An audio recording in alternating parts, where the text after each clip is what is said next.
It's rumored that Napoleon once said, "What is history but a fable that has been agreed upon?" We're not sure he actually said it. There were issues with attribution analytics even back then.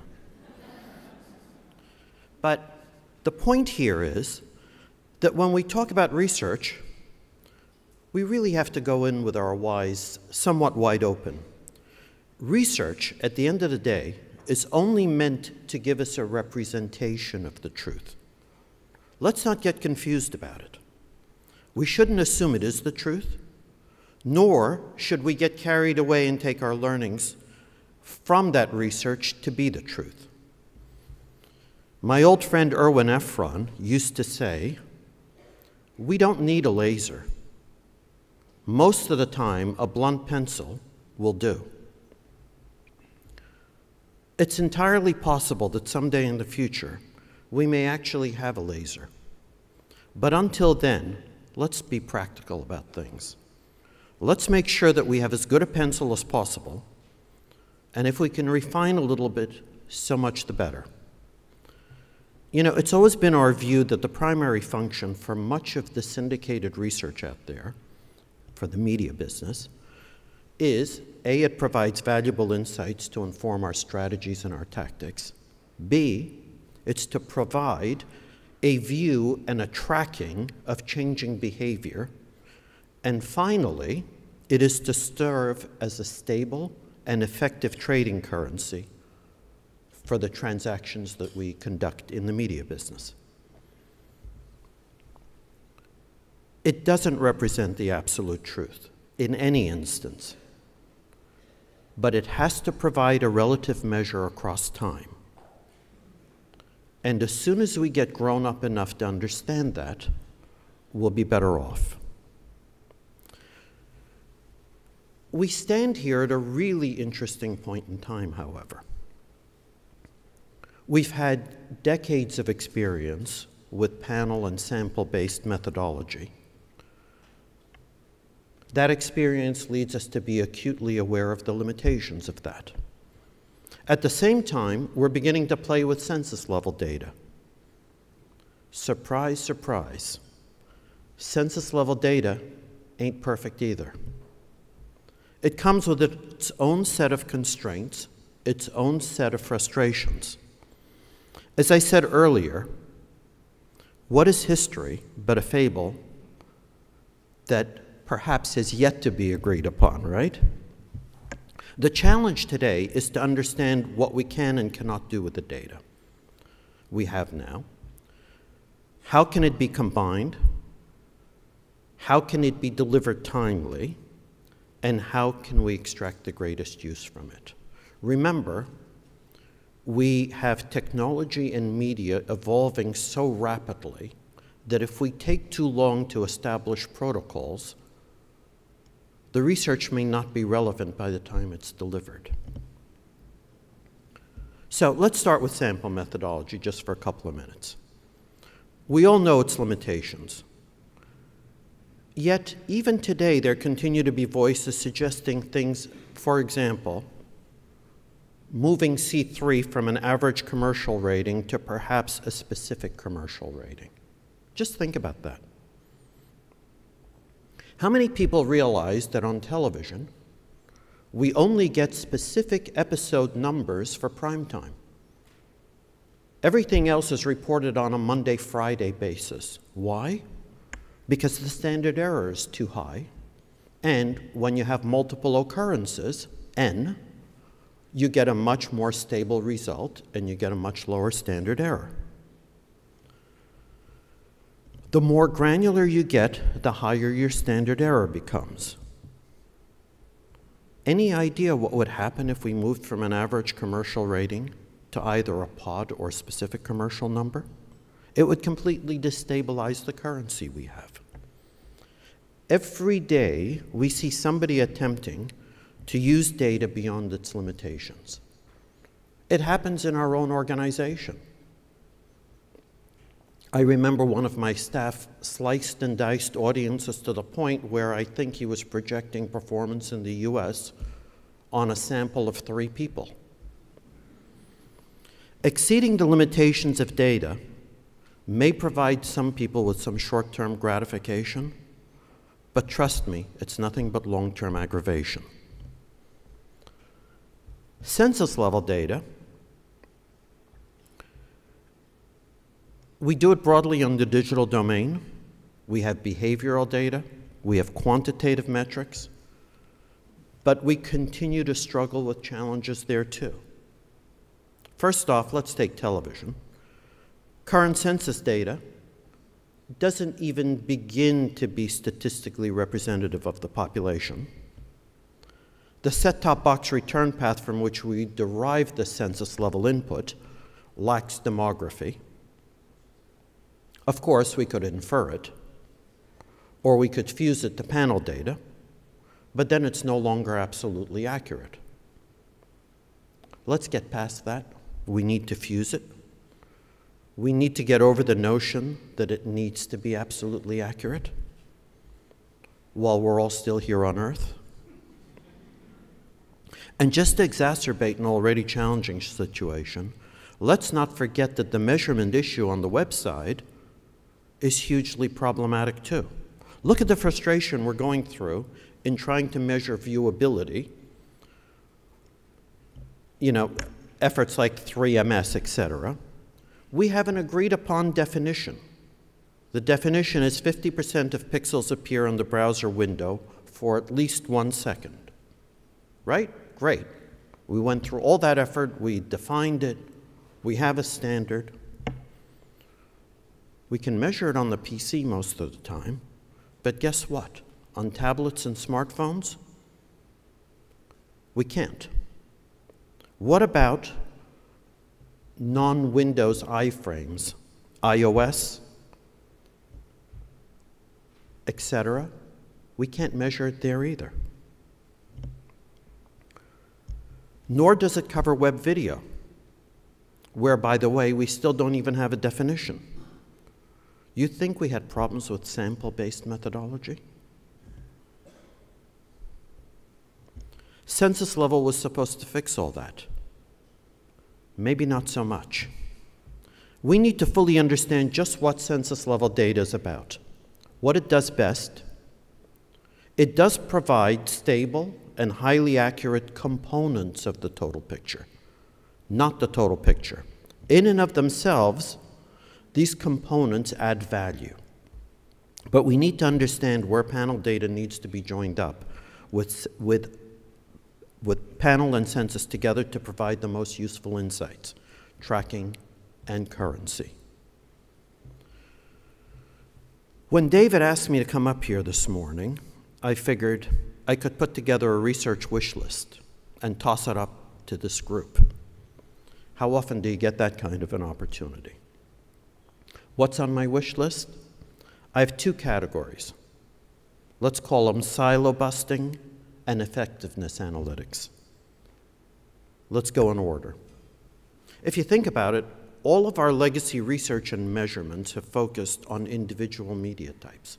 It's always been that way. Effectively, it's research by silo. You know how we aggregate it? Probably paired duplication curves that are combined. That's really soft stuff, guys. Aggregating the data across silos is a huge problem. However, today we're moving rapidly to digital delivery across every media type. We need much more consistency and cross-device measurement. Take video, for example. We can't have siloed measurement of just the big screen, vis-a-vis the computer, vis-a-vis the tablet or the smartphone, or streaming VOD via either a dedicated device or a gaming machine or a smart TV. I could go on, but you get the idea. It's all video. And we need to understand reach and frequency dynamics and quantitative metrics across all of these platforms. We can't have different protocols by silo. And we have to get on with it quickly, because the rate of change, the speed of evolution, is such that we can't just keep chasing our tails on this. Now on to effectiveness measure. This area is particularly difficult, I know that. But we have to apply effort against it because we have to understand what makes marketing work. Give you some examples. What is premium content? What's the value of that premium content? To what degree is it more effective than non-premium content? What happens on the path from awareness to purchase? Another one, we know that consumers are multitasking, particularly when they're watching television. How are they using their secondary devices? What are the opportunities inherent? What is the behavior in the social sphere while they're multitasking? Let's talk about mobile for a second. I've got a long list in this category alone, but let's start with just trying to define what mobile is. It is evolving so rapidly. Think about this. 112 weeks ago, none of us had ever seen an iPad. Today, many of us can't live without a tablet computer. I'm reading to you guys from one right now. How do we deal with search, social, and tracking data in closed ecosystems? It's been tough enough in open ecosystems. And finally, as long as I'm throwing out challenges, we need to do a ton of work in attribution. I know none of these things are easy. If it was easy, we wouldn't need all of you guys to solve the problems. One day, perhaps in the non-too-distant future, we will have data at the census level. It'll be statistically representative. It'll be conformable, harmonizable, fusible, and all of the other catchwords. We'll have a much better understanding of effectiveness, and we'll have insights into complex attribution schemes. Till then, though, we're going to be suffering through this very, very awkward stage. We're going to have massive growth in the volume of data, and believe it or not, it's all going to be inconsistent, if not outright discrepant. Just look at what we're suffering through today on early stage web analytics. We'll find ever more creative ways to misuse the data and get ourselves into trouble. You know, at the end of the day, we really can't help ourselves. It will be frustrating, but the payoff, if we do get it right, will be substantial. It will redefine the practice of media. We still won't have the absolute truth, but that's not what we're chasing. All we can hope for is a much more accurate and reliable set of fables that we can all agree upon. Thank you.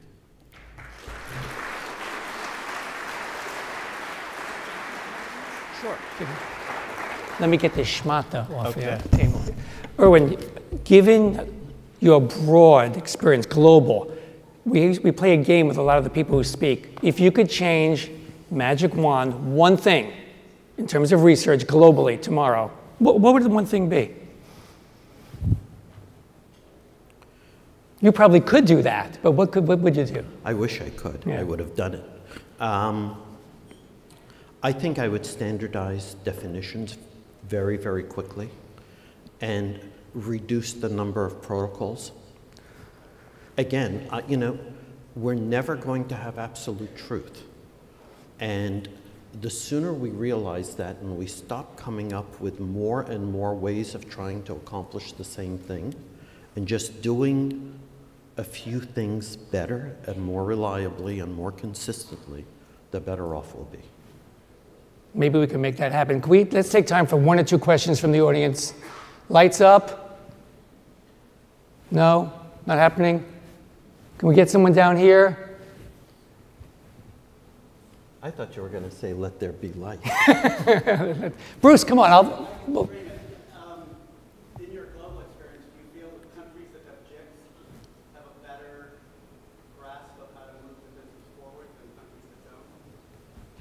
Could you repeat it for them? Thanks. Do countries that have JICs, joint industry coalitions, do better in research than countries that don't? My instinct is that yes, they have a better result because the joint nature of the agreements that are struck. By the way, there are those who believe that in this country it would be an antitrust action, but it would be a violation of antitrust rules. But in those countries where JICs operate, the industry does get together. They establish what they consider to be the best practices. They contract out the infrastructure typically to one party and the reporting that comes out of that infrastructure to a second party. And the results tend to be pretty good because things happen on a prescribed time frame. And you don't have a situation where a research vendor can sort of play around with a timeline and play around with methodology at their own discretion. Last chance. I see about 200 hands up, which means there's too many to handle. Thank you, Irwin, for joining us so much. I think you shook them up, that's for sure.